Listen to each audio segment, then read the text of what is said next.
નમસ્કાર મિત્રો, આજે હું વાત કરવા જઈ રહ્યો છું ગરીબ ખેડૂત સાથે સુહાગરાતને દિવસે બનેલી ઘટના।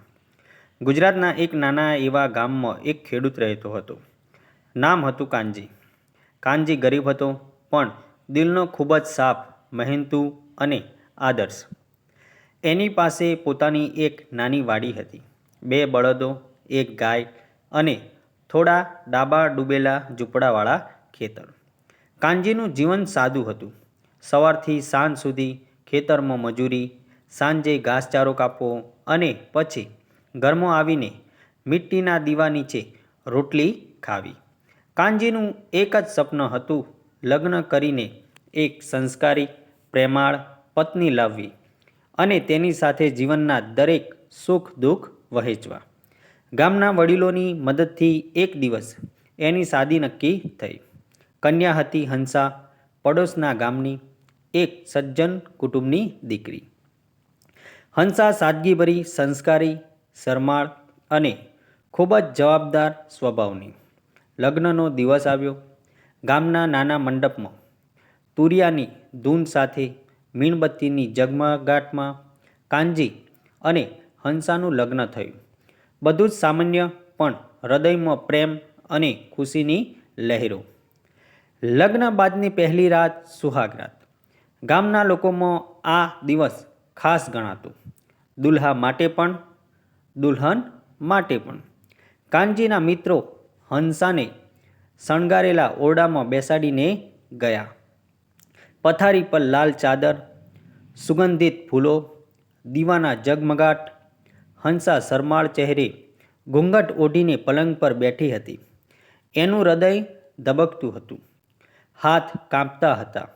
કાનજી પણ હળવી શરમ સાથે ઓરડાની બારી પાસે ઊભો હતો।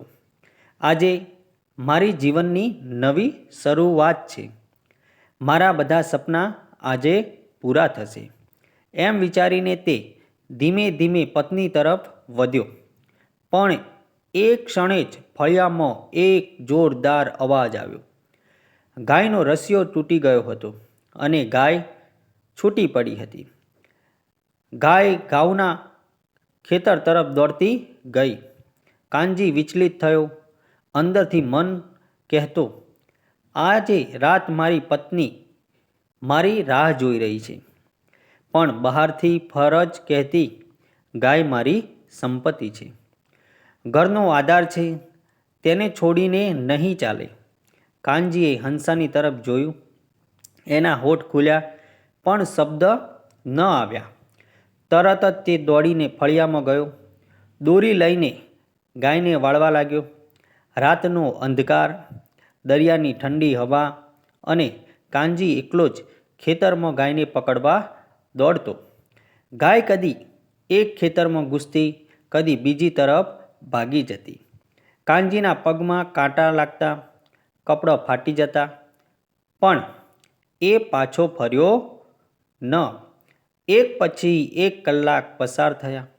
આખરે ભોર પડતા ગાયને પકડવામાં સફળ થયો। દોરીથી બાંધીને ધીમે ધીમે ઘેર લાવ્યો, પણ ત્યાં સુધી સવાર થઈ ગઈ હતી। ગામમાં મોર બોલી રહ્યા હતા, સ્ત્રીઓ વાસણ ધોઈ રહી હતી, પુરુષો ખેતરમાં નીકળતા હતા। કાનજી થાકેલો, પરસેવાથી લથપથ, પણ મનમાં એક જ ખુશી કે ગાય બચી ગઈ। કાનજી ઉતાવળથી પોતાના ઓરડામાં ગયો। ત્યાં હંસા હજી પણ બેઠી હતી, ઘૂંઘટ તાણીને, આંખોમાં આંસુ લઈને। કાનજી ધીમેથી બોલ્યો, હંસા, મને માફ કરજે। ગાય છૂટી ગઈ હતી, એને વાળવા જવું પડ્યું। હવે હું તારા માટે અહીં છું।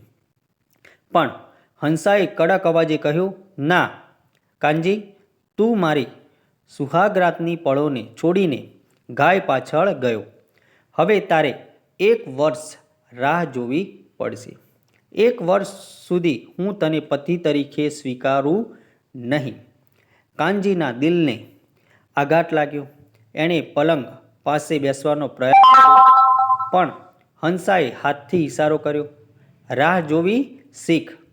જો સાચો પ્રેમ છે તો 1 વર્ષ પછી મળશે. કાનજી ચૂપચાપ ઊભો રહ્યો. આંખોમાંથી આંસુ વહ્યા, પણ એણે પત્નીની ઈચ્છાનો સન્માન કર્યો. એ વર્ષ કાનજી માટે સહેલું ન હતું. હંસાના ચહેરે તે દિવસે થયેલી નારાજગી હંમેશા આંખો સામે ફરતી, પણ એણે ક્યારેય પત્નીને દોષ ન દીધો. એણે મનમાં કહ્યું, જો મારી પત્ની મને પરીક્ષા આપે છે તો હું એને નિષ્ઠાથી પાસ કરી બતાવીશ. દિવસે ખેતરમાં ભારે મજૂરી કરતો, રાત્રે ઘરમાં આવીને હંસાની નજીક જવા ઈચ્છતો, પણ હંસા દૂર રહી. બંને વચ્ચે એક અજાણી દિવાલ ઊભી થઈ ગઈ હતી.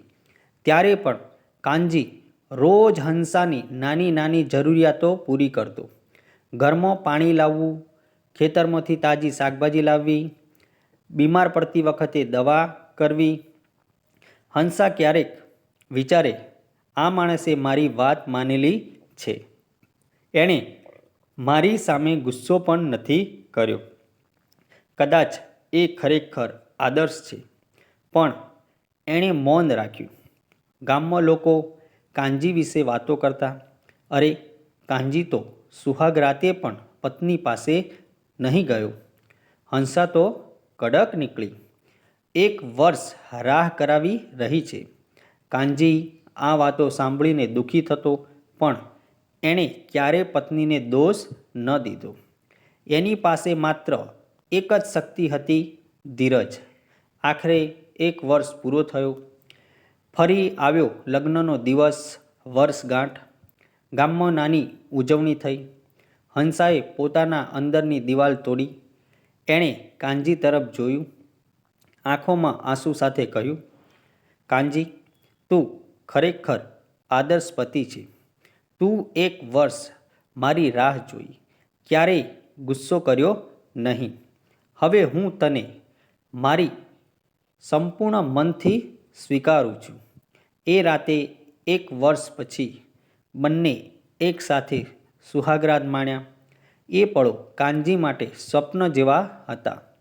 હંસા શરમાળ ચહેરે એની બાહોમાં સમાઈ ગઈ.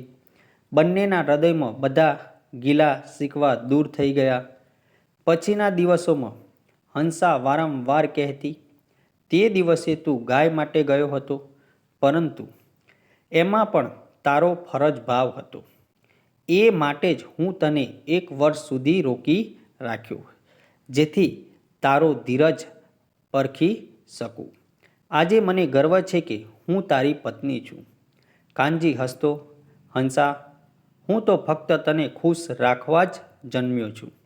આ રીતે એક ગરીબ ખેડૂતનું લગ્ન જીવન દુઃખ અને ધીરજથી શરૂ થયું, પણ પ્રેમ અને આદરથી ખીલ્યું. આ વાર્તા આપણને શીખવે છે કે પ્રેમ ફક્ત એક પળમાં નથી, પણ આખા જીવનની ધીરજ, ફરજ અને વિશ્વાસમાં છે. મિત્રો, આ વાર્તા જે છે એ કાલ્પનિક છે અને આમાં આવતા પાત્રો પણ કાલ્પનિક છે. આવા જ નવા નવા વિડીયો જોવા માટે અમારી ચેનલ સાથે બન્યા રહેજો. વિડીયોને શેર કરી દેજો અને ચેનલને સબસ્ક્રાઈબ કરી દેજો, જેથી કરીને અમને આવા અવનવા વિડીયો બનાવવાની મજા આવે. વંદે માતરમ મિત્રો. જય ભારત, જય માતાજી. આવજો.